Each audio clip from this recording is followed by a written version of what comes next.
Good evening, students. Good evening, sir. Today I am going to revise gravitation. Okay. So gravitation क्या हो रहा है यहाँ पर, ठीक है?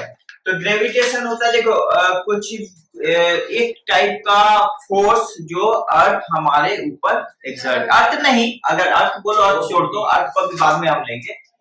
माने यूनिवर्स में हर एक बॉडी के ऊपर एक पुल लगाता है, फोर्स लगाता है, समझ में आ रहा है? मान हर एक बॉडी को खींचता है, समझ में आ रहा है? एक अट्रैक्टिव फोर्स के साथ खींचता है, ठीक है? तो इसको खींचता है, तो जब खींचते हैं तो अब ये जरूरी नहीं है कि हर बॉडी की तरफ अट्रैक्टिव हो जाए।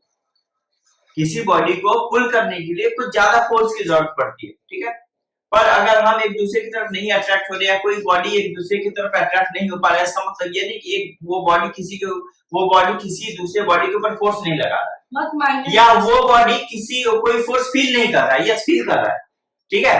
जैसे हमारा ब्लैक बोर्ड के बीच में एक फोर्स लग रहा है, हमसे इसके बीच में फोर्स लग रहा है, इसके बीच में फोर्स लगा, हर एक बॉडी के बीच में फोर्स लग रहा है आसपास, ठीक है? समझ में आ गया? सो ये जो फोर्स होता है लोग फील क्यों नहीं करते? चलो अच्छा ना सुनो, हम क्या बता रहे हैं? पर हमें वो फील क्यों नहीं होता पता है, जानते हो? क्योंकि उसका मैग्नीट्यूड इतना कम है कि हमको पता नहीं चलता, बहुत ही कम है, समझ में आ रहा है? पर किसी बॉडी को मूव कराने के लिए एक ऐसी फोर्स की जरूरत पड़ती है, समझ में आ रहा है? थोड़ा ज्यादा फोर्स की जरूरत होती है, so that it can move. उतना फोर्स नहीं, हाँ एक बात जरूर है, जब ऐसे आप मुझसे पूछ सकते हो सर ऐसा जब आप बोल रहे हैं तो कोई स्टोन को छोड़ने से वो अर्थ की तरफ कैसे मूव करता है? यानी कि अर्थ को एक फोर्स लगा रहा है, यस वो वही फोर्स लगा रहा है, ग्रेविटेशन फोर्स, जो हम आपसे किसी और बॉडी के बीच में लगा, इसके बीच में लगा, हर एक बॉडी के बीच में लगा, बट ये फोर्स डिपेंड करता है बॉडी के मास के ऊपर, बॉडी से बॉडी के बीच में क्या डिस्टेंस है उसके ऊपर डिपेंड करता है, क्लियर? अगर बॉडी का मास बहुत ज्यादा होगा तो बहुत लार्ज फोर्स लगेगा, और समझ में आ गया? बहुत ज्यादा मास होगा, और डिस्टेंस बढ़ा दोगे तो ट्रीमेंडसली डिक्रीज कर जाएगा फोर्स, वो भी याद, समझ में आ गया आपको? ठीक है, दैट इज द थिंग। तो अगर कोई स्टोन को हम हाइट से ड्रॉप करते हैं अर्थ की तरफ, तो अर्थ उस पर एक फोर्स लगाता है, फोर्स ऑफ ग्रेविटी, जिसकी वजह से वो नीचे गिरता है। समझ में आ गया आपको? तो now that is the thing, okay? इसके बाद देखो, इसके बाद यहाँ पर हो रहा है ग्रेविटेशन फोर्स या ग्रेविटेशनल फोर्स जो हो रहा है, ये खाली हमसे आपके बीच में नहीं लग रहा है, इसने पूरे हमारे एटमॉस्फेयर को, एयर को होल्ड किया हुआ है। अगर ग्रेविटेशनल पुल नहीं होता तो शायद हमारा एटमॉस्फेयर होता, शायद हम ब्रीथ कर पाते, शायद हमारा लाइफ एग्जिस्ट करता। तो मतलब ये क्या होता है? फोर्स ऑफ ग्रेविटी एक ऐसा फोर्स है जहां जिसकी वजह से हमारा लाइफ भी सपोर्ट है, उसमें हमारा लाइफ भी डिपेंड है। कैसे? इसने पूरे एयर को, एटमॉस्फेयर को होल्ड किया, जिसकी because air is also a particle, air is a matter because it has mass and it has weight. Anything which has mass and occupy space and weight, mass है तो weight होगा, और जब space occupy करेगा तो matter कहलाता है। So जब वो matter है तो हर एक matter का अपना weight होता है, तो हवा का भी अपना weight होता है। एयर का मास कैसे होता है? मास होता है। अच्छा, वो बलून सर उसमें 20 पार्टिकल्स रहता है तो मास हो गया। और एक्चुअली फुल्ली ट्रांसपेरेंट है ना, पार्टिकल इतना छोटा होता है, इसलिए फुल्ली ट्रांसपेरेंट दिखता नहीं है, पर है मास। अब इसके मास है तो वेट है, और वेट है तो उसको आप खींचा हुआ अपनी तरफ, that is why we have our life here. तो समझ में आ गया हम क्या बोलना चाह रहे हैं आपको? इज इट क्लियर हम क्या बोलना चाह रहे हैं? Yes. तो एयर में एटमॉस्फेयर किसकी वजह से है? ग्रेविटी की वजह से, जिसकी वजह से हमारा लाइफ भी है। समझ में आ गया? ओके, तो ग्रेविटी का कितना बड़ा इंपॉर्टेंस ये भी याद है ना। तो कोई भी ऑब्जेक्ट क्या होता है, एक दूसरे की तरफ ऑब्जेक्ट होते हैं, अट्रैक्ट होता है, वेरी सॉरी, अट्रैक्ट होता है, but due to small mass we cannot feel that type of force। समझ में आया? हमने आपको बताया था ना कि एक बॉडी जिसका मास m1 है, दूसरा बॉडी जिसका मास m2 है, उनके बीच में हमारा जो फोर्स लगता है, then force is directly proportional to m1 m2। हमने आपको बताया था जब थ्योरी लिखा रहे थे m1 m2, यानी कि बॉडी का मास जितना ज्यादा होगा उनके बीच का प्रोडक्ट उतना हाई होगा, मल्टीप्लिकेशन उतना हाई होगा, उनके बीच का प्रोडक्ट जितना हाई होगा, फोर्स ऑफ अट्रैक्शन उतना हाई होगा। तो directly proportional to m1 m2 product of the masses and inversely proportional to the square of the distance between them। यानी कि उनके बीच में जो भी डिस्टेंस होगा उसके स्क्वायर के इनवर्सली प्रोपोर्शनल है। यानी कि अगर हम डिस्टेंस को इवन 2 यूनिट भी बढ़ा देते हैं तो ये क्या हो जाएगा 1/4 डिक्रीज कर जाएगा 1/2 स्क्वायर 1/4। अगर 3 यूनिट भी बढ़ा देते तो 1/9 हो जाएगा 1/3 स्क्वायर।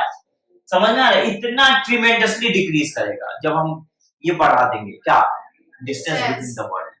और डिस्टेंस घटा भी देंगे तो बहुत ज्यादा बढ़ जाएगा। जैसे 2 यूनिट घटा दिए तो 4 टाइम्स बढ़ जाएगा फोर्स। समझ लो क्या मैं बोलना चाह रहा हूँ। That is why. सो अब हमने ये भी बताया था कि जब हम इन दोनों रिलेशन को कंबाइन करते हैं तो हमको मिलता है m1 m2 by r²। और जब हम इसको सॉल्व करते हैं तो प्रोपोर्शनलिटी हटा के g होता है m1 m2 by r² होता है। और यहाँ से जब हम g निकालते हैं तो हमारा f r² होता है by m1 m2 होता है। ठीक है, समझ में आ गया। और यहाँ पर हमने बताते हैं फोर्स ऑफ ग्रेविटी F होता है। अब हमने बताया था जी का, ये जो जी है, जी का वैल्यू क्या होता है 6.67 into 10 to the power -11 newton metre square kg power -2। ये होता है, हमने आपको बताया था ना। ये जो वैल्यू है, ये जो वैल्यू है, वैल्यू ये ब्रह्मांड में ना, पूरे ब्रह्मांड में ये वैल्यू नहीं बदलता। It's constant for each and every body, each and every body, सबके लिए constant. That is why this is called universal gravitational constant. ये जो वैल्यू होता है ये कभी नहीं बदलता। That is why it is called universal gravitational constant. समझ में आ गया? क्लियर? अब देखो, अब यानी कि जब आप फोर्स निकालोगे किसी ऑब्जेक्ट से किसी ऑब्जेक्ट के बीच में कितना फोर्स लग रहा है, तो दो ऑब्जेक्ट के बीच में मास जानना पड़ेगा। किसके बीच में फोर्स निकालना है, उसका मास क्या है ऑब्जेक्ट का। उनके बीच में डिस्टेंस क्या है, यहाँ रख देंगे। जी का वैल्यू यहाँ रख देंगे, फोर्स ऑटोमेटिक कैलकुलेट कर पाएंगे। Clear? If I want to find force, but याद देखो, देखो एक बात देखो, 10 to the power -11 देखो कितना छोटा वैल्यू। तो इतना छोटा वैल्यू कांस्टेंट का होगा तो कुछ भी यहाँ आएगा वो स्मॉल वैल्यू के साथ मल्टीप्लाई होकर कितना छोटा मैग्नीट्यूड देगा फोर्स का। इसीलिए तो हमें फील नहीं होता ये फोर्स। समझ में आ रहा है? केजी पर जो पावर लगा है वो माइनस है। हाँ, कौन सा ये -2? हाँ हाँ, कहाँ पर यहाँ पढ़ देंगे। नहीं यहाँ रुको I made something KG power -2। ठीक है, तो हमने पावर होगा। हाँ वहाँ स्लैश होगा, देखो वहाँ से स्लैश होगा तब हो जाएगा। हाँ वहाँ स्लैश है ना, बस वो नहीं है, वो ऊपर आ रहा है ना, लॉ ऑफ इंडिसेस की वजह से नेगेटिव हो जाएगा। -2 लगा, समझ में आ गया क्या होगा? माइनस हटा देंगे तो हाँ बाय करेंगे तो माइनस हो जाएगा। ठीक है, माइनस हो जाएगा। ठीक है, हमने बताया तो यूनिवर्सल लॉ माने कि क्या होता है यूनिवर्सल ग्रेविटेशनल कांस्टेंट। और ये जो लॉ होता है ना, ये जो लॉ होता है that is universal law of gravitational constant कहलाता है। ठीक है, इसका मतलब the force exerted between the two body in the universe is directly proportional to the product of their masses and inversely proportional to the square of the distance between them, and this law is called the law of universal gravitational constant, where g is the universal gravitational constant and its value do not change. It is fixed for each and every body in the universe. कभी नहीं बदलता। समझ में आ गया? Yes sir। आयो, अब आगे अगर आओगे तो यहाँ देख लो, नेक्स्ट टर्म है यूनिट्स ऑफ ग्रेविटेशनल यूनिट कैसे फाइंड करेंगे? यूनिट सीधी सी बात है, हम लोग फोर्स का यूनिट जानते हैं, न्यूटन। कौन है? न्यूटन। जी निकाल लिया हमने, जी को कैसे निकाला, ये क्रॉस मल्टीप्लाई कर दिया, हमारा ऑटोमेटिक। अब देखिए, हम बस फोर्स का यूनिट हमने न्यूटन बिठा दिया, आर मतलब डिस्टेंस होता है उसका यूनिट मीटर स्क्वायर बिठा दिया, मीटर है उसका स्क्वायर बिठा दिया, और ये दोनों का मास है तो मास का केजी होगा, तो केजी स्क्वायर होता है, वो ऊपर चला जाएगा, केजी पावर -2 हो गया। यहाँ पर यूनिट ऑफ जी खत्म। जी का यूनिट मिल गया। हाँ। जी समझ में आ गया हमको? यस, कोई दिक्कत? अच्छा, अब आप एफ भी निकाल सकते हैं, एफ का भी वैल्यू आप निकाल सकते हैं, इट्स नॉट अ प्रॉब्लम। ठीक है, एफ क्या होगा, यहाँ हमारा फोर्स का ये न्यूटन होगा, खत्म। ये तो अब किसमें लगेगा, न्यूटन ही तो होगा क्या, कोई दिक्कत? ना हम आगे जाते हैं अभी। तो यहाँ पर हमने यूनिट बता दिया। अब वैल्यू आप यहाँ पर देख चुके हो, वैल्यू क्या होता है, हमने आपको वैल्यू बताया, व्हाट इज इट्स वैल्यू। ठीक है, ओके। तो देखिएगा, ये आप बता रहे कि universal gravitational constant G is numerically equal to the force of gravitation which exists between two bodies of unit mass kept at a unit distance with each other. अच्छा, एक स्टेटमेंट यहाँ लिखा है, वो हम आपको थोड़ा सा समझा देते हैं क्या है यहाँ पर। ठीक है, देखिएगा, मिटाओ उसको, मिटाओ इसको। अब देखो इसको थोड़ा देर के लिए मिटा देते हैं।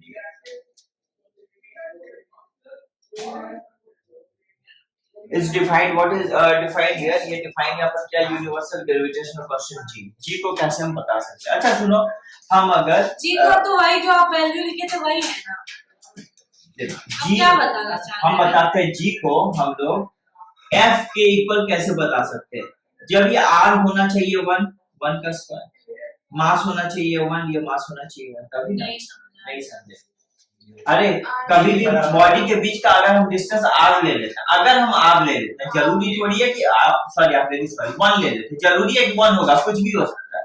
पर अगर हम 1 ले लेते हैं तो 1 का स्क्वायर हो जाएगा 1, मास 1 केजी, मास 1 केजी, तो सारे कैलकुलेट करोगे तो g इक्वल टू f आ जाएगा ना। तो हम अगर g को दूसरी तरह से डिफाइन करना चाहते हैं तो हम ऐसे बोल सकते हैं g is numerically equal to the force x between the two bodies separated by unit distance, ठीक है, and the body have the mass 1 kg। हाँ, उसको 1 को 0 क्यों नहीं रखते? 1 को 0 क्यों नहीं रखते? अगर आप 0 रखते हो इसका मतलब r डिस्टेंस, यानी कि आपने तो डिस्टेंस ही नहीं रखा, यानी कि एक बॉडी को दूसरी बॉडी के ऊपर बैठा दिया, इफेक्ट, यानी तो वही बॉडी। अरे कुछ भी अगर सेपरेशन करोगे तो कुछ तो डिस्टेंस होगा दोनों के बीच में, तो 0 कैसे होगा? इससे 2 रखते तो क्या? हाँ 2 रखते तो क्या? 2 रखते तो इसका सर्टेन वैल्यू आता, बट f के इक्वल नहीं होता, समथिंग होता, बट f के, यानी g f के ऊपर तब g f के इक्वल तभी होगा जब ये r 1 होगा, ये 1 होगा, ये 1 होगा, नहीं तो नहीं होगा। उसी को हमने न्यूमेरिकली डिफाइन किया कि g को दूसरी तरह से कैसे हम डिफाइन कर सकते हैं।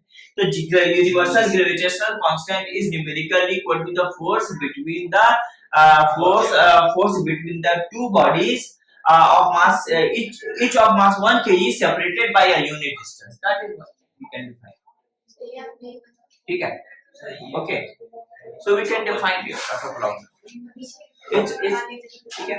now आप समझ गए यहाँ पर, ठीक है। अब बताइए, अब यहाँ पे देखो बहुत सारे ऑब्जेक्ट अर्थ पर है, एक दूसरे को खींच रहे हैं, ठीक है, पर क्या उसमें कोई मोशन क्रिएट हो रहा है? नहीं। बहुत सारे ऑब्जेक्ट एक दूसरे को खींच रहे हैं, पर क्या उसमें कोई मोशन क्रिएट हो रहा है? नहीं क्रिएट हो रहा है। क्यों? कि बहुत ज्यादा कम फोर्स, बहुत कम फोर्स, इतना फोर्स कम फोर्स से नहीं मोशन क्रिएट हो, वो तो बहुत ज्यादा। इट्स ओके, कोई प्रॉब्लम है यहाँ पर? अब आ जाइए एक सिंपल प्रॉब्लम यानी कि न्यूमेरिकल प्रॉब्लम पर देखिए। तो देखो यहाँ पर हम बताते हैं आपको, क्या हमको निकालना है फोर्स ऑफ ग्रेविटेशन, ठीक है, due to the earth on the ball of mass 1 kg, ठीक है। Calculate force of gravitation due to earth, ये हमारा ये अर्थ है, सपोज करो ये अर्थ है, इसकी वजह से फोर्स ऑफ ग्रेविटेशन क्या लगेगा, ग्रेविटी पुल क्या लगेगा, किस पर निकालना है? Gravity on a ball of mass 1 kg laying on the ground, मतलब एक बॉल है, यहाँ देखो इस अर्थ के ऊपर एक बॉल रखा है और इसका मास कितना है? 1 kg, और ये इसका हमारा अर्थ है, ठीक है, एक ग्राउंड का मास है, अर्थ का मास गिवन है, अर्थ का मास यहाँ पर है, अर्थ का मास है 6.46 into 10 to the power 24 kg, ठीक है। Mass of earth given, mass of earth given, mass of earth that is 6 into 10 to the power 24 kg, और रेडियस भी दिया हुआ है, ये दिया हुआ है 6 into 10 to the power 24 kg, ये दिया हुआ है। अब यहाँ अर्थ का रेडियस भी दिया हुआ है 6.4 into 10 to the power 3 kilometre, तो radius of earth r, mass of earth को हम m ले लेंगे, रेडियस को r ले लेंगे, वो कितना दिया हुआ है 6.4 into 10 to the power 3, तो इसमें क्या निकालना 10 to the power 3 है किलोमीटर, हाँ क्या निकालना है? फोर्स ऑफ इसमें निकालना है ये जो हमारा अर्थ है ना, ये हमारा धरती है जो हमारा घर है ना, वहां उसने इस ऑब्जेक्ट को किस ताकत से खींचा हो, आखिर किसी फोर्स से के साथ पुल किया हो तभी ना कोई ऑब्जेक्ट ग्राउंड पर रहता है, फोर्स ही छोड़ दे तो मुश्किल है। समझ में आ रहा आपको ये मैं क्या लिखा? ये अर्थ का रेडियस है, मतलब यहाँ से यहाँ तक ये अर्थ का रेडियस ही हुआ ना, ये तो रेडियस ही हुआ ना, 6.4 into 10 to the power 3 kilometre, ये अब हमारा रेडियस, अर्थ का रेडियस है। ये दो चीज, यहाँ पर दो चीज है। और एक चीज बता देते हैं, g equal to 6.7 into 10 to the power, वो तो हम जानते हैं g का वैल्यू, g का वैल्यू यहाँ पर दिया हुआ है 6.7 into 10 to the power minus 11 kg 10 to the power minus 11 नहीं newton newton metre square kg power minus, ये हमारा ये तो हम जानते हैं। yes. अब हमारा कुछ नहीं करना, बोल रहा है कितना फोर्स निकालना लग रहा है, तो भाई फोर्स का फॉर्मूला इन होता है g m1 m2 by r square. ये देखिए सीधा सा वैल्यू बिठाइए, इसको आप बिठा दो, इसको अगर आप बिठा दोगे तो क्या हो जाएगा 6.7 into 10 to the power minus 11 nm square kg power minus 2। और आप यहाँ देखोगे आपको m1 m2 तो प्रोडक्ट ऑफ द मास है भाई, और मास जो है बॉडी का 1 kg है, खुद 1 kg है, 1 kg और अर्थ का मास, तो 1 kg हम बॉडी के लिए लिख देंगे, और अर्थ का मास देखो यहाँ दिया हुआ है 6 इंटू 10 टू द पावर 24, हम जानते हैं यहाँ क्या लिखेंगे केजी स्क्वायर लिखेंगे। क्यों सर? अच्छा वन, हाँ समझ जी, वन केजी के स्क्वायर। हाँ यहाँ पर एक्चुअली मास है ना, मास का प्रोडक्ट केजी में तो केजी टू केजी स्क्वायर होगा, नहीं तो क्या होगा। और हमारा हमको पता है कि यहाँ पर दो मास है, और यहाँ पर हमने ये पूरा का पूरा ये लिया हुआ है, डिवाइडेड बाय आर क्या है, दो ऑब्जेक्ट के बीच का डिस्टेंस व्हिच इज रेडियस, तो 6.4 इंटू 10 टू द पावर 3 उसका स्क्वायर, यहाँ वो किलोमीटर का हो जाएगा, यहाँ पर स्क्वायर, क्योंकि दोनों का स्क्वायर हो है ना। आप मेरी बात को थोड़ा सा सुनेंगे, बस हमें इसको कैलकुलेट करने की जरूरत है, ठीक है। अब केजी से केजी कैंसिल हो गया, हमको पता है केजी से केजी कैंसिल हो गया, ठीक है। हाँ अच्छा यहाँ एक चीज हमारा मिसिंग हो रहा है, रेडियस जो हो रहा है ना, तो रेडियस हमारा किस में है, किलोमीटर में है ना, तो उसको पहले मीटर में कन्वर्ट कर लेंगे। अच्छा किलोमीटर को मीटर में कन्वर्ट करने के लिए क्या करेंगे, हम 1000 से डिवाइड करेंगे, नहीं हमको इंटू करना पड़ेगा, सॉरी 1000 से इंटू करना पड़ेगा, तो 1000 से इंटू करेंगे तो यहाँ हम क्या लिख देंगे इंटू 1000 इंटू 1000। अब ये चलाया मीटर में, अब यहाँ देखो 10 टू द पावर 3 और 10 टू द पावर 3 मिला के 10 टू द पावर 6 हो जाएगा, तो हम अब यहाँ 10 टू द पावर क्या लिख सकते हैं 6 लिख सकते हैं, यानी 6.4 इंटू 10 टू द पावर 6 ले लेंगे, और यहाँ पर मीटर का स्क्वायर हो गया, कोई दिक्कत नहीं, मीटर स्क्वायर कैंसिल आउट हो गया, ठीक है। अब हमको क्या करना है, बस कैलकुलेट करना है, तो हम 6.7 लिख देंगे इंटू 10 टू द पावर, देखो यहाँ पर हमारा 6.7 इंटू 6 करोगे तो देखो 6.7 इंटू 6 करोगे कितना हो जाएगा, 7 6 जा 42 कैरी 4 6 6 जा 36 4 40.2 अप्रोक्सीमेटली, तो यहाँ पर हो जाएगा हमारा इसको और हमने इसको मल्टीप्लाई किया तो 40.2, और जब आप इसको सॉल्व करोगे 10 टू द पावर 24 और 10 to the power minus 11 what will come, 10 to the power subtract करो, यहाँ पर हो जाएगा 13 हो जाएगा, 13 हो जाएगा। अब यहाँ देखो यहाँ हो जाएगा 6.4 का स्क्वायर है,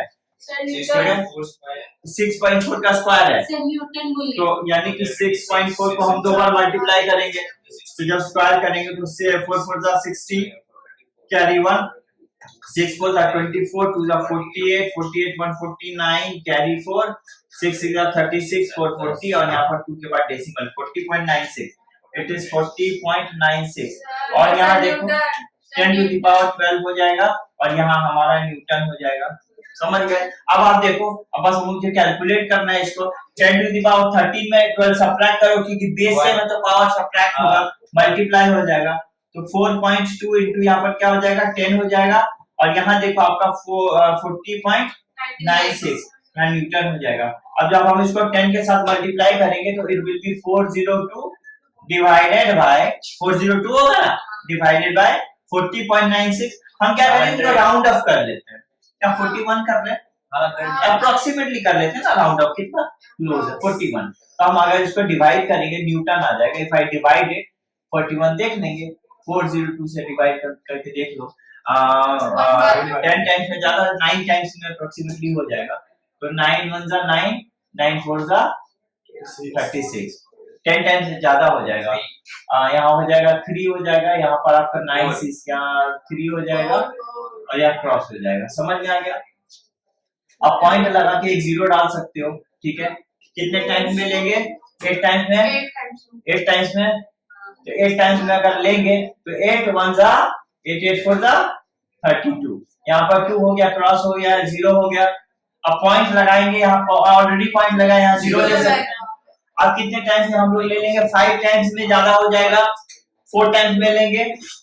4 टाइम्स में तो हम देखेंगे 4 एंड 4 4 का 60 के आसपास, क्योंकि 5 में ज्यादा हो जाएगा।